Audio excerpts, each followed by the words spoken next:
जय हिंद दोस्तों, स्वागत है आप सभी का इस वीडियो में। इस वीडियो में हम जो पार्लियामेंट है उसका नेक्स्ट पार्ट देखेंगे। लास्ट पार्ट में हमने स्पीकर तक कवर कर लिया था। इस पार्ट में हम जो डिप्यूटी स्पीकर है, जो चेयरपर्सन्स हैं, उनके बारे में देखेंगे। और इस वीडियो में आप बहुत ख़ास चीज़ और देखने वाले हो। इसमें कुछ एलिमेंट जो है वो मैंने ऐड किया है, तो आप लास्ट तक ये वीडियो ज़रूर देखिए। और अगर आपको वीडियो पसंद आता है तो शेयर भी ज़रूर कीजिए, ताकि दूसरों को भी इससे फ़ायदा मिलेगा। फेसबुक पर आप फॉलो कर सकते हो मयूर मोगरे इस नाम से, इंस्टाग्राम पर, टेलीग्राम पर आप फॉलो कर सकते हो। तो चलिए चलते। तो जैसा कि आप यहाँ पर देख सकते हो, आप फेसबुक पर फॉलो कर सकते हो, आप इंस्टाग्राम पर फॉलो कर सकते हो मयूर मोगरे ये नाम सर्च करके। और आपकी कोई भी क्वेरीज है तो आप मैसेज कर सकते हो।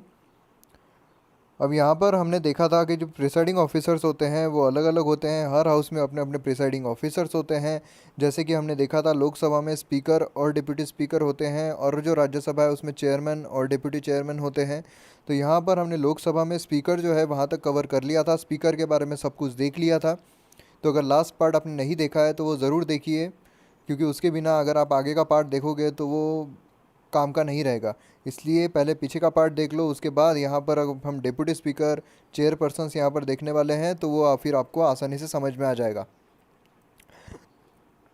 अब यहाँ पर डिप्यूटी स्पीकर ऑफ लोकसभा, यहाँ हम डिप्यूटी स्पीकर के इलेक्शन के बारे में जानते हैं। तो डिप्यूटी स्पीकर जो है वो भी जो लोकसभा के मेंबर्स हैं उनके थ्रू ही यहाँ पर इलेक्ट होकर आते हैं। आफ्टर दिस स्पीकर, मतलब सबसे पहले क्या होता है, सबसे पहले जो स्पीकर है हम उन्हें चुनकर देते हैं। बराबर है, हम मतलब कौन, जो लोकसभा में बैठे हुए लोग हैं वो। बराबर है, हम क्या करते हैं, हम लोकसभा तक पहुंचाने का काम करते हैं लोगों को। अब यहाँ पर लोग जब लोकसभा में पहुंच गए, उसके बाद जो स्पीकर है उसे कौन इलेक्ट करके देता है, तो लोकसभा में जो लोग बैठे हुए हैं वो आपस में से किसी को स्पीकर जो है वो बना के देते हैं। एक बार वहाँ पर स्पीकर बन गए, उसके बाद अब स्पीकर जो है, एक बार रिवाइज भी कर लेते हैं, जो स्पीकर है उनकी इलेक्शन की डेट जो है वो कौन फिक्स करता है, तो वो प्रेसिडेंट करते हैं। बराबर है, प्रेसिडेंट फिक्स करेंगे कि कब इलेक्शन होने वाला है। उसके बाद वो इलेक्ट होकर आएंगे। उसके बाद फिर अब स्पीकर आ गए तो अब डिप्यूटी स्पीकर की बारी रहेगी। डिप्यूटी स्पीकर जो है सेम वही प्रोसेस रहेगा, जो लोगों ने स्पीकर के लिए वोट किया है वही लोग डिप्यूटी स्पीकर के लिए भी वोट करेंगे, और आपस में से ही किसी को यहाँ पर डिप्यूटी स्पीकर जो है वो इलेक्ट कर कर लाएंगे। अब यहाँ पर जैसा कि हमने देखा था, जो स्पीकर है वो यहाँ पर बैठ चुके हैं। अब डिप्यूटी स्पीकर यहाँ पर है तो किसी एक को, जो यहाँ पर बैठे हुए लोग हैं लोकसभा में, इनमें से ही कोई डिप्यूटी स्पीकर जो है वो चुनकर आ जाएगा।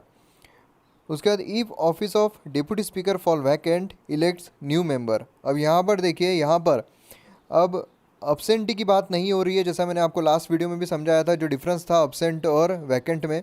तो यहाँ पर अगर वैकेंट होती है, मतलब या फिर डेथ से या रेसिग्नेशन से अगर वैकेंट होती है, या फिर रिमूव किए जाते हैं, तो इस तरीके से वैकेंट हो सकती है। तो अगर वैकेंट होती है तो यहाँ पर नए जो डिप्यूटी स्पीकर है वो इलेक्ट किए जाएंगे आपस में से।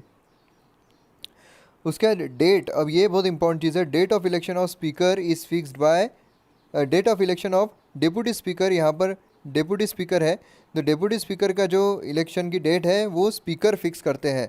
तो ये बहुत यहाँ पर इंपॉर्टेंट चीज़ है। तो अगर स्पीकर जब हमने देखे थे तो स्पीकर की जो इलेक्शन की डेट है वो फिक्स करते थे प्रेसिडेंट, अब प्रेसिडेंट फिक्स करते थे। लेकिन यहाँ पर जो डिप्यूटी स्पीकर है, तो डिप्यूटी स्पीकर की इलेक्शन की डेट स्पीकर यहाँ पर फिक्स करेंगे। तो यहाँ पर दो स्टेटमेंट आपको पूछ सकते हैं यूपीएससी में कि the date of election of speaker is fixed by president, date of deputy election of deputy speaker is fixed by president. तो यहाँ पर जो दूसरा स्टेटमेंट है वो गलत रहेगा, क्योंकि यहाँ पर जो डेट है डिप्यूटी स्पीकर की इलेक्शन की वो भी स्पीकर ही फिक्स करते हैं। यहाँ पर जो सुमित्रा मैडम है वो भी बोल रही है कि यहाँ मैं हूँ, प्रेसिडेंट नहीं। अब यहाँ पर टर्म देखते हैं हम, तो टर्म जो है वो सेम है। डिप्यूटी स्पीकर जो है remains in office during the life of Lok Sabha, जितनी लोकसभा की लाइफ रहेगी तब तक यहाँ पर डिप्यूटी स्पीकर जो है वो यहाँ पर रहेंगे। मतलब जब तक तुम्हारी सांसें चलेंगी तब तक, जब तक तुम्हारी पैर चलेंगे तब तक इनकी सांसें चलेगी, उस तरीके से है। जब तक लोकसभा जो है रहेगा तब तक डिप्यूटी स्पीकर जो है वो भी रहेंगे। मतलब स्पीकर जो है वो भी कब तक रह रहे थे, जब तक लाइफ है लोकसभा की तब तक। तो यहाँ पर डिप्यूटी स्पीकर जो है वो भी जब तक लाइफ रहेगी लोकसभा की तब तक, मतलब लोकसभा 5 सालों के लिए होता है। बराबर है, नॉर्मल टर्म्स में पहले भी जो है वो डिसॉल्व हो सकते हैं अगर मेजोरिटी चली गई तो, या फिर एक्सटेंड भी हो सकते हैं। कब होते हैं, नेशनल इमरजेंसी के टाइम पे। ही और she has to vacant his और her seat earlier in the following cases. अब यहाँ पर पहले इन्हें अपनी जो सीट है वैकेंट करनी पड़ेगी, कब, अगर वो ceases to be member of Lok Sabha. अब यहाँ पर स्पीकर हो या डिप्टी स्पीकर हो, ये यहाँ पर क्यों बैठे हैं, लोकसभा के चेयर पर क्यों बैठे हैं, क्योंकि ये मेंबर है लोकसभा के। अब अगर ये मेंबर ही नहीं रहेंगे तो यहाँ पर ये बैठ ही नहीं पाएंगे लोकसभा में, इसलिए अगर वो मेंबर नहीं है तो वो स्पीकर या डिप्टी स्पीकर नहीं रहेंगे। उसके बाद रेसिग्नेशन अगर वो देते हैं तो रेसिग्नेशन जो स्पीकर है वो रेसिग्नेशन किसे देते हैं, तो डिप्टी स्पीकर को देते हैं, बराबर है। और यहाँ पर जो डिप्टी स्पीकर है वो रेसिग्नेशन किसे देंगे, तो स्पीकर के पास देंगे।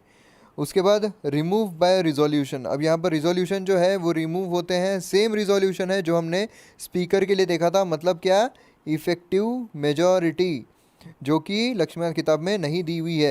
यहाँ पर रिमूवल क्या है, सबसे पहले 14 डेज एडवांस नोटिस दिया जाएगा, same as that of speaker, मतलब ये रिवीजन ही हो रहा है आपका, स्पीकर का रिमूवल कैसे होता है उसी तरीके से। तो यहाँ पर डिप्टी स्पीकर जो है 14 डेज एडवांस नोटिस दी जाएगी यहाँ पर। उसके बाद रिजोल्यूशन जो है वो कंसिडरेशन में रहेगा, तो जो डिप्टी स्पीकर है वो प्रिसाइड नहीं कर पाएंगे एट दी सिटिंग, दो वो प्रेजेंट रह सकते हैं।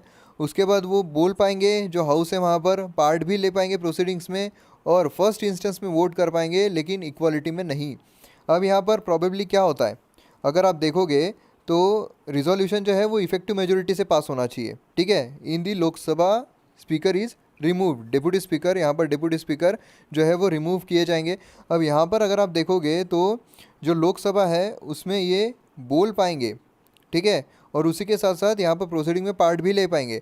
लेकिन जो डिप्टी स्पीकर है, अगर वो स्पीकर का रोल जब प्ले करते हैं, मतलब जब चेयर पर बैठते हैं, कब बैठेंगे, जब स्पीकर जो है वो अवेलेबल नहीं रहेंगे, तब वो चेयर पे बैठेंगे, प्रोसीडिंग जो है वो हैंडल करेंगे, बराबर है। उस टाइम पे क्या होता है, जब इक्वल वोट हो जाए, कोई बिल आया है उस पर इक्वल वोट हो जाए, जैसे हमने लास्ट वीडियो में देखा था कि 120 अगर वोट आ रहे हैं दोनों साइड से, यस के लिए भी और नो के लिए भी, तो यहाँ क्या होगा, यहाँ जो डिप्टी स्पीकर है, जो वहाँ पर चेयर पे बैठे हैं, क्योंकि स्पीकर जो है वो अवेलेबल नहीं है, इसलिए डिप्टी स्पीकर जो है वो चेयर पर बैठे हैं और वो अपना वोट यहाँ पर देंगे इस टाइम पर, जब वोट टाई हो जाता है तो। लेकिन फर्स्ट इंस्टेंस में अपना वोट नहीं दे सकते, जब काउंटिंग शुरू है तभी उसमें ये, तो इस तरीके से नहीं बोल सकते। यहाँ पर क्या होने वाला है, यहाँ पर जब उनकी रिमूवल का प्रोसेस शुरू हो तब वो फर्स्ट इंस्टेंस में बोलेंगे, मतलब जब बिल इंट्रोड्यूस हुआ है उसी टाइम पे येस या फिर नो उसी टाइम पे बोलेंगे। ऐसे जो ये टाई होता है, इस सिचुएशन में वोट नहीं कर पाएंगे, ठीक है, जब रिमूवल प्रोसेस शुरू हो तब। यही स्पीकर में भी हमने देखा था। इफेक्टिव मेजोरिटी जो है वो भी हमने लास्ट वीडियो में देखी थी। इफेक्टिव मेजोरिटी क्या है, more than 50% of the effective strength of the house, जितना भी स्ट्रेंथ है उसकी इफेक्टिव स्ट्रेंथ जितनी रहेगी उससे 50% + 1, बराबर है। अब यहाँ पर क्या हो रहा है, यहाँ पर 14 डे एडवांस नोटिस, यहाँ पर डिप्टी स्पीकर बैठे हैं, इमेजिन कीजिए, तो 14 डेज एडवांस नोटिस चली गई इनके पास, ये सीधे उठ के यहाँ पर आके बैठ गए, क्योंकि यहाँ पर बैठ नहीं सकते। अब प्रोसीडिंग में पार्ट ले सकते हैं, बोल सकते हैं, लेकिन यहाँ पर जब टाई होती है तब वोट नहीं कर सकेंगे। बिल इंट्रोड्यूस हुआ है उसमें भी फर्स्ट इंस्टेंस में वोट कर पाएंगे यहाँ पर, ठीक है। उसके बाद अब इफेक्टिव स्ट्रेंथ क्या रहेगी, तो स्ट्रेंथ हमें पता है 545 की है लोकसभा में। वैकेंसीज हम कंसिडर करते हैं 15। वैकेंसीज मतलब क्या है, रेसिग्नेशन से, जिस तरीके से हमने इनकी वैकेंसीज देखी थी डिप्टी स्पीकर की या फिर स्पीकर की वैकेंसीज किस तरीके से होती है, या तो ceases to be member of Lok Sabha, या फिर रेसिग्नेशन दे देते हैं, या फिर रिमूव किए जाते हैं तो वैकेंसी क्रिएट होती है। इसी तरीके से जो मेंबर्स हैं यहाँ पर बैठे हुए, इनमें भी ऐसा कुछ हुआ है और वैकेंसी यहाँ पर क्रिएट हो गई है। तो 15 की वैकेंसीज है, टोटल स्ट्रेंथ कितनी रहेगी, 530 रहेगी। तो ये हो गई इफेक्टिव स्ट्रेंथ, मतलब 530 ये इफेक्टिव स्ट्रेंथ हो गई। अब इसका 50% से ज़्यादा रहना चाहिए, मतलब 266। अब यहाँ पर जो है majority of all the member of the houses, ऐसा लक्ष्मण किताब में दिया हुआ है, 5th एडिशन में दिया हुआ है। लेकिन यहाँ पर जो है इफेक्टिव मेजोरिटी में एक वर्ड का डिफरेंस होता है, then majority of all the then members of the house. ये हमने लास्ट वीडियो में भी कवर किया था, इसलिए मैंने यहाँ पर फास्ट लिया है। तो अगर आपको और डिटेल में और डीप में अच्छे से समझना है तो आप लास्ट पार्ट जो है वो देख सकते हो। उसके बाद अब यहाँ पर जो रोल एंड पावर्स है वो हम यहाँ पर देखेंगे। तो जहाँ डिप्टी स्पीकर है वहाँ सब जगह स्पीकर हो गया है, तो आप वो कंसिडर कर दीजिए। तो अब हम जो है इस वीडियो में डिप्टी स्पीकर के बारे में पढ़ रहे हैं, तो इसलिए स्पीकर जो है वो नहीं है। रोल एंड पावर यहाँ पर देखते हैं हम। तो deputy speaker perform the duties of speaker office when it's vacant. अब यहाँ पर वैकेंट जब होती है, ठीक है, अब यहाँ पर वैकेंट किस तरीके से होती है, वही सब चीज़ें, अगर स्पीकर जो है वो रेसिग्नेशन दे दे, या फिर ceases to be member of Lok Sabha हो जाए, या फिर रिमूव हो जाए, तो उस टाइम पे क्या होगा, वैकेंट है सीट, तो यहाँ पर जो डिप्टी स्पीकर है वो यहाँ पर स्पीकर का रोल जो है वो प्ले करेंगे, मतलब वो चेयर करेंगे, यहाँ पर चेयर पर बैठेंगे और बोलेंगे शांत हो जाओ भैया, शांत हो जाओ, ये मत करो वो मत करो, ऐसे। या फिर अगर अब्सेंट भी है स्पीकर, अब्सेंट कब रहेंगे, जब उनकी तबीयत ख़राब रहेगी, या फिर जो उनका आने का मूड नहीं है, बराबर है ना, ऐसा भी होता है, मूड नहीं रहा तो भी नहीं आते हैं हाउस में, तो आपको अटेंडेंस के बारे में पता ही होगा। तो यहाँ पर अगर absent हो तो भी जो डिप्टी स्पीकर है वो एक्ट करते हैं स्पीकर के तरह और वो सीट पर जाकर बैठते हैं। In both the cases he assume the all the power of speaker. जो भी स्पीकर को पावर होती है, पावर क्या होती है मतलब यहाँ पर ये स्नो जो है वो देखते रहना कौन क्या बोल रहा है, और उसके बाद मतलब ऑन लाइटर नोट जितनी पावर्स है, बहुत सारी बहुत ज़्यादा पावर्स होती है, इन्हें बहुत बड़ा ऑनर दिया जाता है। चीफ जस्टिस ऑफ इंडिया जो है उनके साथ रैंक ऑफ प्रोसीडिंग में बिठाया जाता है इन्हें प्रेसिडेंस में। तो इसलिए जितनी पावर्स हैं इनकी फंक्शंस है वो हमने लास्ट पार्ट में देख लिया है। तो स्पीकर का आप फिर से एक बार देख लीजिए, जो भी फंक्शंस एंड पावर्स हैं उनकी वो यहाँ पर मैं रिपीट नहीं करूँगा, क्योंकि वही सारी की सारी पावर ये एक्सरसाइज करते हैं डिप्टी स्पीकर, जब स्पीकर जो है वो या तो वैकेंट होती है उनकी सीट या फिर वो अब्सेंट होते हैं तब। He also preside over the joint sitting of both the houses of the parliament in case of speaker is absent of the sitting. अब यहाँ पर जब जॉइंट सिटिंग होती है, जॉइंट सिटिंग कब होती है, जब डेडलॉक हो जाता है, बराबर है। डेडलॉक होने का स्पीकर जो है वो प्रिसाइड करते हैं, लेकिन स्पीकर जो है वो अगर अब्सेंट हो या फिर वैकेंट हो सीट, तो यहाँ पर जो डिप्टी स्पीकर है वो यहाँ पर प्रिसाइड करेंगे। उसका deputy speaker is not subordinate to speaker. ये बहुत इंपॉर्टेंट चीज़ है यहाँ पर प्रीलिम्स पॉइंट ऑफ व्यू से। डिप्टी स्पीकर जो होते हैं वो सबॉर्डिनेट नहीं होते हैं स्पीकर को, he is directly responsible to the house. मतलब यहाँ पर ये जो है सबॉर्डिनेट नहीं है स्पीकर को, मतलब हर एक चीज़ जो है स्पीकर उनको ऐसे नहीं बोलेगा कि तुमने ये क्यों किया भाई, तुमने ऐसा नहीं करना चाहिए, ये क्या सोच के किया, तुमने क्या समझ के किया, सरदार खुश होगा, इस तरीके की चीज़ें यहाँ पर नहीं होगी। जो डिप्टी स्पीकर है वो सबॉर्डिनेट नहीं है स्पीकर को, लेकिन वो डायरेक्टली रिस्पॉन्सिबल है हाउस को, ठीक है। Whenever he is appointed as a member of parliamentary committee. अब यहाँ पर एक प्रिविलेज मिलता है जो डिप्टी स्पीकर है उन्हें, जब भी कोई पार्लियामेंट्री कमेटी जो है, पार्लियामेंट्री कमेटी हम देखेंगे आगे, पार्लियामेंट्री कमेटी के जब भी वो अपॉइंट करते हैं तो ऑटोमेटिकली उसके चेयरमैन बन जाते हैं, ठीक है। अब कोई पार्लियामेंट्री कमेटी है, उसका जो डिप्टी स्पीकर है उन्हें मेंबर बना दिया गया, तो अपने आप जो है उसके चेयरमैन बन जाएंगे, किसी को देखना नहीं पड़ेगा कौन चेयरमैन है क्या है, वो अपने आप चेयरमैन।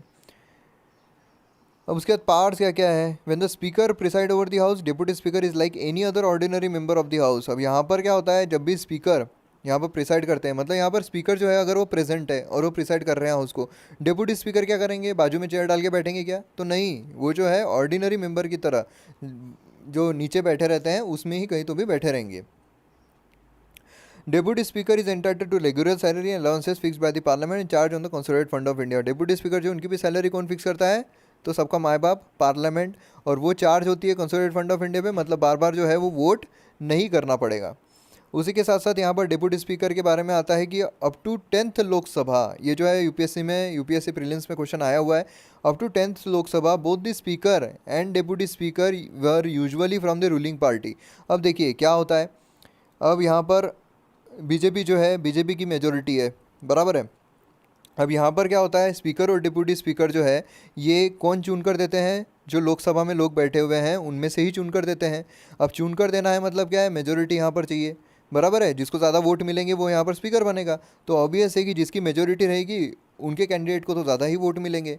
तो इस वजह से क्या होता था, जो स्पीकर और डिप्टी स्पीकर दोनों जो है वो रूलिंग पार्टी के ही रहते थे, क्योंकि रूलिंग पार्टी के पास मेजोरिटी रहती थी, और उनके पास मेजोरिटी है मतलब ज़्यादा वोट जो है वो उनके कैंडिडेट को मिलेंगे। सिंस 11th लोकसभा, जब से 11th लोकसभा आई है, there has been a consensus, यहाँ पर consensus that a speaker comes from the ruling party, जो स्पीकर है वो रूलिंग पार्टी का रहेगा, and the post of deputy speaker goes to the main opposition party, यहाँ पर मेन अपोजिशन पार्टी के पास जाएगा। तो ये क्या है, ये एक ऐसी प्रथा बनी हुई है, ये हमारे संविधान में दिया हुआ नहीं है, ये हमारे कॉन्स्टिट्यूशन में दिया हुआ नहीं है। तो यूपीएससी प्रीलिम्स में ऐसा क्वेश्चन आया था, अभी हाल ही में आया था, 17 या 16 में आया था क्वेश्चन जो है वो ऐसा आया था कि 17 में ही आया था आई गेस। तो ऐसा आया था कि as per our constitution speaker comes from ruling party and the post of deputy speaker goes to the main opposition party. तो यहाँ पर देखिए, यहाँ पर आपको लगेगा कि ये तो बराबर है, स्पीकर जो है वो रूलिंग पार्टी का होता है and post of deputy speaker जो है वो मेन अपोजिशन पार्टी को जाती है, ऐसा तो मैंने पढ़ा है।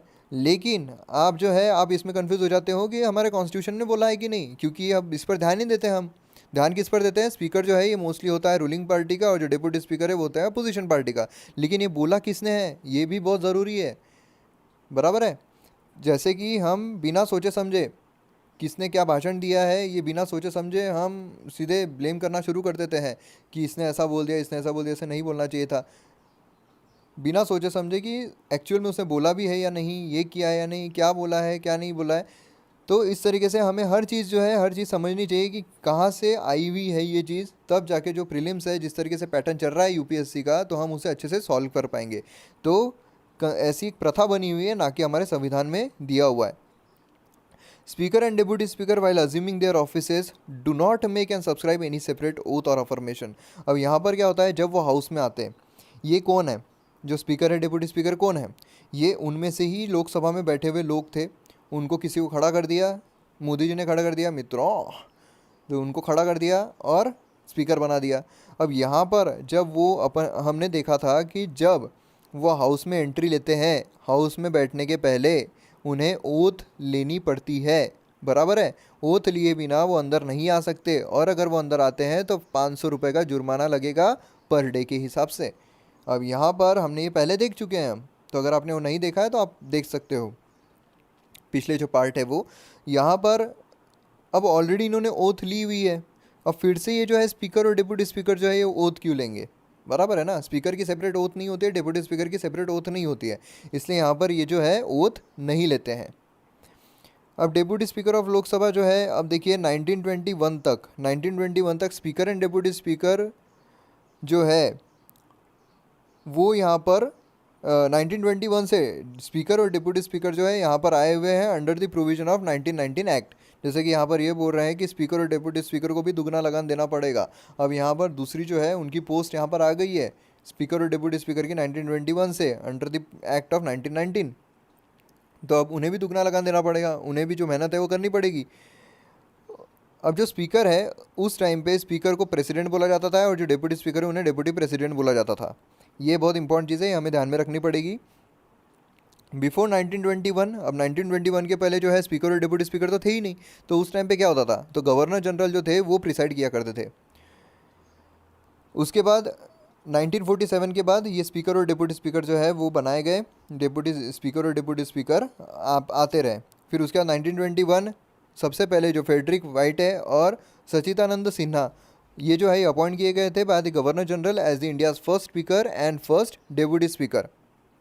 ये ध्यान में रखना है हमें। सचिदानंद सिन्हा जो है ये बहुत इंपॉर्टेंट पर्सनालिटी है, इनके बारे में मैंने डिस्कस किया हुआ है जो पहले के वीडियोस है उनमें, जो हमने पॉलिटी के लिए हैं तो पहले के 1-2 वीडियोस जो है उनमें मैंने डिस्कस किया हुआ है इनके बारे में। उसके बाद 1925 जो विट्ठल भाई पटेल है वो first Indian and first elected speaker बने। यहाँ पर first Indian first elected speaker बने विट्ठल भाई पटेल, वल्लभ भाई पटेल नहीं है, विट्ठल भाई पटेल है 1925 में। उसके बाद अब यहाँ पर आते हैं हम JV मावलनकर और अय्यंगर, यहाँ पर distinction being first speaker and first deputy speaker of Lok Sabha. मतलब यहाँ पर जब हमें आज़ादी मिली थी तब यहाँ पर मावलनकर और अय्यंगर साहब जो है ये फर्स्ट स्पीकर और डेप्यूटी स्पीकर रिस्पेक्टिवली बने थे हमारे लोकसभा के। तो यहाँ पर ये प्रीलिम्स पॉइंट ऑफ व्यू से इम्पोर्टेंट हो जाते हैं, लेकिन मुझे लगता है यूपीएससी पॉइंट ऑफ व्यू से तो इतने इम्पोर्टेंट नहीं है। हो सकता है कि जो PSCs होती है स्टेट PSCs उनके लिए काफ़ी इम्पोर्टेंट हो जाते हैं, कि पहले जो है सबसे पहले सचिदानंद सिन्हा बने थे, ऐसे भी पूछ सकते हैं वो। उसके बाद विट्ठल भाई पटेल इंडिपेंडेंट इंडिया के सबसे पहले बने थे, ऐसे भी पूछ सकते हैं। तो हमें तैयार रहना है। 1925 में विट्ठल भाई पटेल जो है वो first Indian first elected speaker बने थे। उसके बाद next panel of chairpersons of Lok Sabha, हमने डिप्यूटी स्पीकर जो उनके बारे में सब कुछ देख लिया। अब यहाँ पर हम panel of chairpersons of Lok Sabha आते हैं। तो panel of chairpersons of Lok Sabha ये क्या है, तो under the rule of Lok Sabha speaker nominates from amongst the member panel of not more than 10 chairpersons. यहाँ पर जो स्पीकर है, जैसे यहाँ पर जो स्पीकर मैडम है वो भी बोल रही है कि 1 2 3 4 5 6 7 8 9 10, बस यहाँ पर 10 लोग जो है यहाँ पर एज ए चेयरपर्सन यहाँ पर नॉमिनेट करेंगे। ठीक है, स्पीकर नॉमिनेट करते हैं। अगर ऐसा पूछा जाए, देखिए स्पीकर एंड जो डिप्यूटी स्पीकर है वो यहाँ पर इलेक्ट होकर आते हैं, लेकिन जो चेयरपर्सन्स है पैनल ऑफ चेयरपर्सन्स है यहाँ पर नॉमिनेट किए जाते हैं। नॉमिनेट कौन करता है, तो हमारी जो स्पीकर मैडम है वो यहाँ पर नॉमिनेट करेगी। Any of them can preside over the house in the absence of speaker and deputy speaker. अब यहाँ पर स्पीकर और डिप्यूटी स्पीकर जब अब्सेंट होते हैं, बहुत इंपॉर्टेंट चीज़ है, बहुत छोटी छोटी बारीक चीज़ें होती है। अब मैं आपको बताता हूँ किस तरीके की बारीक चीज़ें होती है, किस तरीके से हमें पढ़ना पड़ता है अगर हम लक्ष्मण किताब पढ़ रहे हैं। तो हमने जब डिप्यूटी स्पीकर देखे थे ठीक है, डेप्यूटी स्पीकर जब हमने देखे थे, हम उसी स्लाइड पर जाते हैं फिर से एक बार। यहाँ पर देखिए, यहाँ पर क्या बोला गया है कि deputy speaker perform the duties of speaker office when it is vacant. It also act as a speaker when the latter is absent। अब यहाँ पर देखिए, यहाँ पर दो चीज़ें बहुत इंपॉर्टेंट है, या तो वैकेंट और दूसरी है absent। मतलब अगर वैकेंट भी होती है रेसिग्नेशन से, डेथ से, रिमूवल से, किसी भी तरीके से, तो भी जो स्पीकर डेप्यूटी स्पीकर है वो स्पीकर की भूमिका निभाएंगे।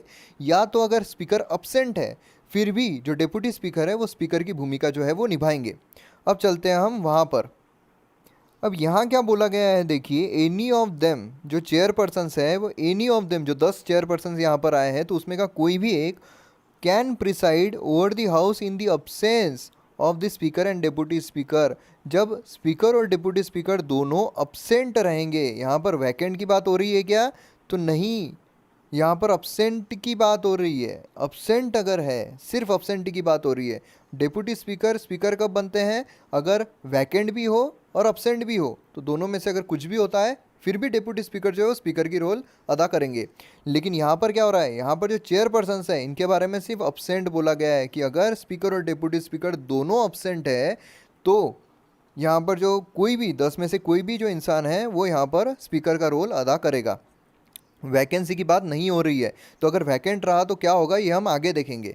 ठीक है, चेयरपर्सन्स इस तरीके का क्वेश्चन आएगा, आ सकता है, इसलिए मैं एम्फेसिस कर रहा हूँ। सिर्फ अगर अब्सेंट है तो ही चेयरपर्सन जो है वो प्रिसाइड कर सकते हैं। उसके बाद same powers as a speaker when presiding, अगर प्रिसाइड कर रहे हैं वो जो चेयर पर, एक ध्यान में रखना, जो चेयर पर बैठता है स्पीकर की, उसको सारे पावर्स होते हैं जो स्पीकर को होते हैं। ठीक है, उसके बाद when the member of the panel of chairperson is also not present. अगर यहाँ पर ऐसा हुआ कि जो पैनल है चेयरपर्सन्स का, 10 चेयरपर्सन जो है वो अगर 10 के 2 वो भी अब्सेंट है, होता है भैया, लोकसभा में बता नहीं सकते हैं, लोग अपने मन से आते हैं अपने मन से जाते हैं। तो यहाँ पर जो 10 लोग हैं वो भी पूरे के पूरे अब्सेंट है, स्पीकर भी अब्सेंट है, डेप्यूटी स्पीकर भी अब्सेंट है। तो यहाँ पर क्या होगा, any other person as determined by the house. House जो है वो डिटरमाइन करेगा किसको स्पीकर बनाना है। भैया तुम जाके बैठो वहाँ पे, हम 10 ही तो लोग यहाँ पर आए हुए हैं, जाओ कुछ करो। 10 लोग तो नहीं, 110 चाहिए रहते हैं कोरम पूरा करने के लिए, तभी हाउस जो है उसकी प्रोसीडिंग शुरू होती है। तो यहाँ पर जो हाउस है वो डिटरमाइन करेगा। ठीक है, यहाँ पर ऐसा नहीं लिखा हुआ है कि सीनियर मोस्ट मेंबर जो है वो प्रिसाइड करेंगे, ऐसा नहीं है। ठीक है, हाउस जो है वो डिटरमाइन करेगा। ऐसा एमपीएससी जो है, स्टेट पीएससी, महाराष्ट्र की जो स्टेट पीएससी एमपीएससी, उसमें आया था कि अगर स्पीकर, डेप्यूटी स्पीकर और चेयरपर्सन जितने भी है सब अगर अब्सेंट है तो कौन करेगा। तो ये सारे आए थे कि determined by the house, senior most member, president बताएंगे, तो ये सारी आया था उसमें। तो यहाँ पर डिटरमाइन कौन करता है? हाउस डिटरमाइन करता है। ओनली व्हेन द स्पीकर और deputy speaker is absent, not when the seat is vacant. ये बहुत इंपॉर्टेंट है यहाँ पर। चेयरपर्सन्स कब करते हैं? जब वो अब्सेंट हो स्पीकर और डेप्यूटी स्पीकर, ना कि वैकेंट हो। तो वैकेंट रहा तो क्या होगा, बराबर है। वैकेंट अगर है सीट तो फिर कौन प्रिसाइड करेगा, तो वो हम देखते हैं यहाँ पर। यहाँ पर जैसे सुमित्रा महाजन मैडम जो है वो बोल रही है मैं और डेप्यूटी स्पीकर दोनों रिज़ाइन करते हैं। अब रिज़ाइन कर दिए मतलब क्या हो गया, यहाँ पर जो सीट है वो क्या हो गई, वैकेंट हो गई, बराबर है। अब सीट यहाँ पर वैकेंट हो गई, अब बना चेयरपर्सन को स्पीकर। चेयरपर्सन तो स्पीकर बन नहीं सकते ना, क्योंकि चेयरपर्सन तभी स्पीकर बन सकते हैं जब अब्सेंट हो। लेकिन वैकेंट सीट हो गई, अब क्या होगा, तो यहाँ पर अब यहाँ पर ये बोल रहे हैं इन्होंने तो सीट वैकेंट कर दी, तो अब यहाँ पर इसका फैसला बाबूजी करेंगे। अब बाबूजी जो है, बाबूजी के ये है क्या? तो नहीं, ये बाबूजी फैसला नहीं करेंगे। तो कौन से बाबूजी फैसला करेंगे?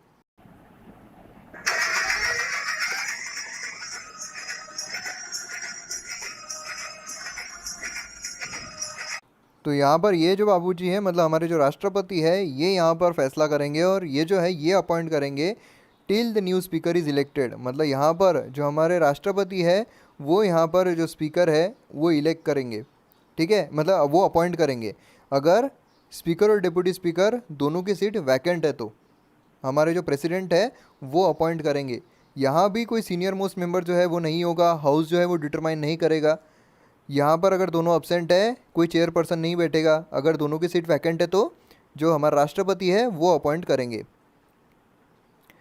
अब स्पीकर प्रोटेम हम देखते हैं। स्पीकर प्रोटेम मतलब कौन होते हैं?